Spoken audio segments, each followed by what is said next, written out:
દીપકભાઈ લેવાય અને એનું એક આપણે મોડેલ ફાર્મ બનાવ્યું. આપણે મોટું તો ના બનાવીએ પણ આપણે એક નાના પાયે ડેમો તરીકે આપણે બનાવીએ. ઘર હોય એ આખું જે ફાર્મ આપણે તૈયાર કર્યું એ પ્રમાણે કર્યું. મૂળ આ જે ક્રોપ છે આપણે ભલે હવે ટામેટાને મરચાં કરે પણ મૂળ આપણે એ રીતે નહીં બનાવવું. પણ આપણે જોડે કે જે આ ટામેટા જે સીતાફળાના ભાગ છે ત્યારે આપણે ખજૂર લીધા એ સીતાફળાના ભાગના વચ્ચેની જગ્યા છે ક્રોપિંગના અંદર આપણે શાકભાજીની ખેતી કરીએ છીએ. એટલે જે વચ્ચેનો જે ભાગ બચે એના અંદર આપણે શાકભાજીની ખેતી કરીએ છીએ.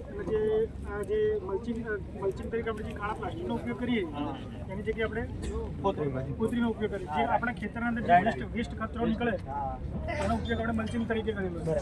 એક બાજુ શું અત્યારે પાણીના તળ ઊંડા જતા રહે તો એના માટે આપણે ખેત તલાવડી બનાવી. ખેતરના અંદર ભાગ એવો પડ્યો હોય આપણે ખેત તલાવડીના અંદર વરસાદનું પાણી અથવા તો નહેરનું પાણી જે બી આવે જ્યારે પાણીની સગવડ ના હોય એ ટાઈમે ડ્રીપ ઇરિગેશન દ્વારા આપણે અંદર લઈ શકીએ.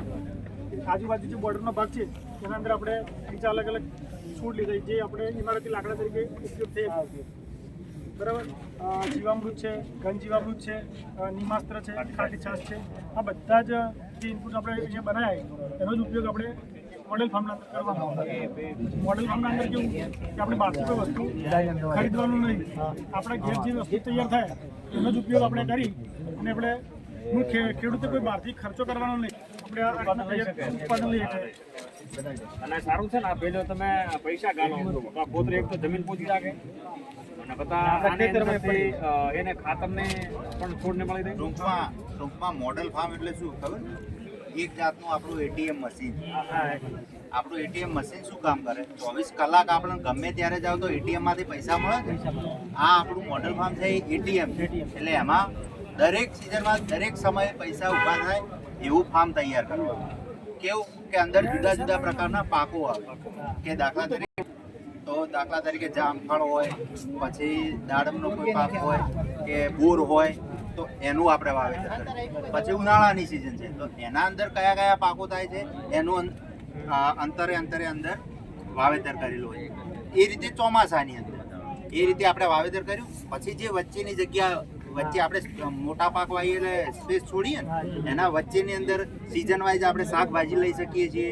પછી કોઈ ઘઉં હોય કે બાજરી હોય કે જે નાના પાકો હોય એ પણ તમે સમયાંતરે અંદરથી લઈ શકો છો. મતલબ 24 કલાક ત્રણેય સિઝનમાં તમને આવક ચાલુ જ રહે અને ઓછી જગ્યામાંથી વધારે આવક મેળવવા માટે એને આપણે મોડલ